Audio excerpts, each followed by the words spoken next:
This time Albright with AVNation with an AVNation special talking about a global higher ed webinar. With me, talk about that is, quite frankly, folks from around the world. First and foremost, I'm going to go from closest to me, which is all relative. Cass Hall from the California State University. Welcome, ma'am. Thank you. And also, all the way on the other side of the world, Scott Doyle from Swinburne University in Melbourne, Australia. Welcome, sir. Thank you. And I will point out to everyone listening that it is 6 a.m. where Scott is right now, and God love him for joining us that early in the morning. We really do appreciate it.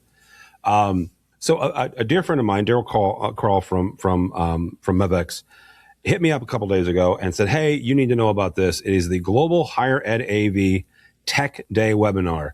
Here's the thing about this.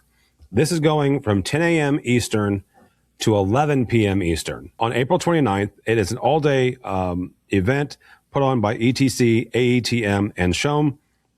Cassidy, you are speaking at this event, and we'll get to that in a second. But the first question is why is ETC involved? Why is this a grand idea to get everybody that it has anything to do with higher education around the world all together for one day?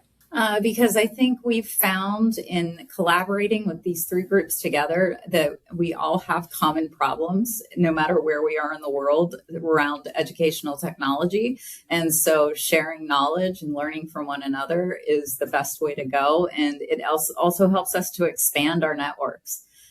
So, getting out of just where we are regionally, where we are nationally, and getting out to larger picture things and what is being experienced at other institutions. Scott, same question is why is it a good idea for your folks and folks in your organization to connect with people on a global scale?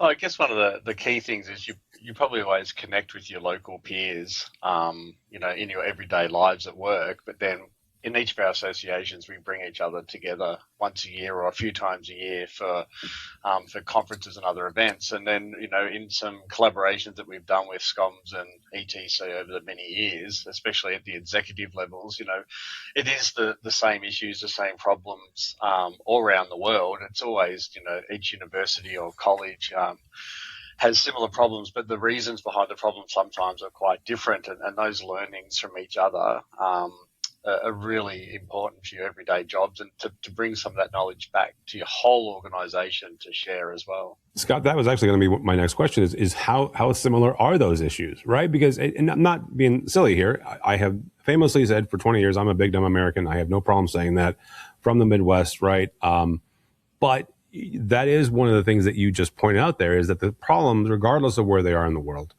are very similar, especially in higher education, because you're still dealing with finance. You're still dealing with professors and instructors that may or may not be technology literate, and you still deal with a lot of the same budgeting issues and the procurement issues, as well as refresh cycles, right? Yeah. It's all exactly the same, and it's always just a different flavor. But I guess one of the other key intricacies around that is also probably some of the pedagogies and the different way we teach in our different faculties as well. And, that you always have some champion academics who come up with a prototype learning space or something at your university that, hey, we use it, we built it, we think it's great. And then we find out from, somewhere in America, they've done something exactly the same. It's like, oh, okay, so you can learn from each other, like, oh, what were the pitfalls that you had and so forth. And the things about procurement and supply chain and all those things, they're always going to be the same around the world. But those intricacies of each university and the cultural differences, not just in the technology, but also the way you support the technology, you can just learn so many little tidbits from one another that it just expands your knowledge. And, for me, I'm a manager of 7 AV staff. If I go visit the ETC conference, I'll come back with so many ideas. My staff can't drink enough coffee while they're listening to them all. Like, oh, I heard about this from this university, and when I was at this university, I heard about this, and I heard this great story, and I'm going to get some photos sent. It's just so much knowledge you can get, and it's essentially free. It's like, it's a more close-knit Google kind of community where you don't have to go search for something. You can actually go to speak to someone and get the real story. Cass, you were doing a session, one of the sessions during the day. What is your talk about? Actually, we are part of a panel. And so we will find out when we get there, sort of, right? We're getting asked questions on the fly, pretty much like now. And so we will be able to speak to our own situations and our own experiences, I think. And hopefully that will help in the context of why these three groups came together in the first place, and why we think it's so important to expand that network and support one another in this effort. And I completely concur with the things that Scott said. I mean, at my institution here, I'm at Chico State in the California State University system. And, it's the largest in the nation. And so we have unique challenges, but yet we're one campus. And I have 15 people that report to me, and I have 3 different teams. And so ETC and these other organizations had something to offer to each of my unique teams, which are, instructional designers on one team. I have a team of classroom technology support on another. And then I have the team that are the administrators for all of our academic technologies. So there's something for each of those unique groups. And I think that's what is unique about these organizations, is it really does support educational technology across the board. Yeah. Cass, what do you hope that the folks that attend this take away from this day-long webinar series, whether it is your panel, it's some of the other presentations, not only within those organizations, in other words, a member of ETC, obviously, we're going to take away one thing, but somebody from SHOM, somebody from AETM, they might take away something else. So what do you hope that their big takeaways are? Honestly, just little tidbits and ideas that they can take and apply in their own situations. And then the possibility of being able to reach out and network with other people experiencing the same.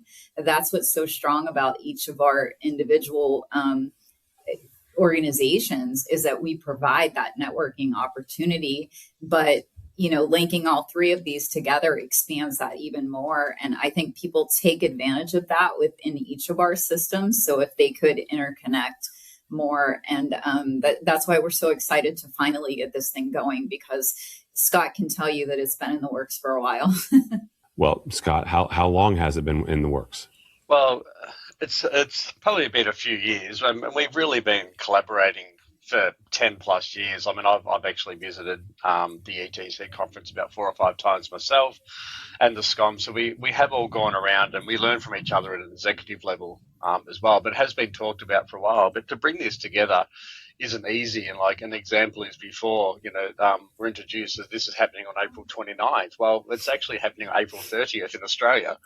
And I think we run. Fair point. And we run from midnight until I think 4 p.m. or something. So, and to bring that together, that complexity has been quite difficult. So just about every presentation will be held in the middle of the night, to bring the audience to have the audience receive it at about 2 p.m. in their local time. So I think the ATM, we've got 2 sessions, and one's on AI and education, the other one's about support, AV support in education. They're being done at 3 a.m.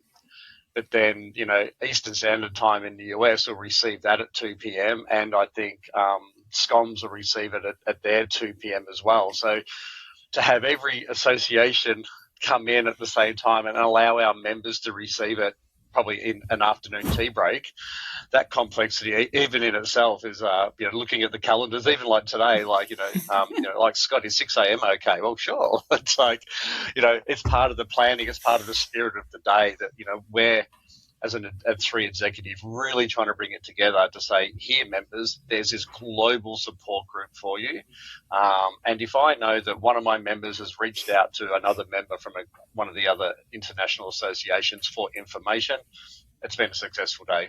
That right there is a really good place to stop. You guys are coming together again, April 29th or 30th, depending on where you are in the world. Yes. Cass, how do people find out more information about this? How do they sign up? How do they get involved? So we've been posting it all over LinkedIn for all of our 3 membership groups, and so that is probably the best way is look us up on LinkedIn and click on that link. There is a webpage dedicated to it that people can get into and where they can register and sign up, and they can register for the whole day or they can register for individual sessions. And it's pretty spelled out on the page that there are how many? Let's see, 7 sessions total. So 2 sessions from each organization and then 1 joint session, right? So that's what we're looking at, 7 sessions total. They will be recorded, by the way. So if somebody can't join us live, they can go back and get the content after the fact. That's pretty awesome. Cass Hall, Scott Doyle, thank you both so much. Scott, how do people connect with you or AETM? They can just simply connect at aetm.org and find my information there. And I do just want to quickly point out thank you to Mevix, who have done a great job of helping us bring this together. And yeah, you'll see all the information on LinkedIn as well as each of our association's websites. Cass Hall, thank you so much. How do people connect with you or ETC? So ETC collaborative.org is the website, and the best way to connect with me is either through there. I'm the president-elect at this time, and I can also be reached pretty easily through LinkedIn. All right, very good. Mitchell will put a link directly to the webinar sign-up page on this episode's page. So thank you both so much, and I am looking forward to this really, really well. I appreciate Daryl Call for letting me know about this. Daryl works for Mevex, so obviously one of the sponsors or the sponsor there. For us, for AVNation, go by our website, avnation.tv. That's avnation.tv. You can find more programs just like this. All that and more at avnation.tv. It's avnation.tv. The network for the AV industry. What are you listening to? This is AV. This is AVNation. This is AVNation.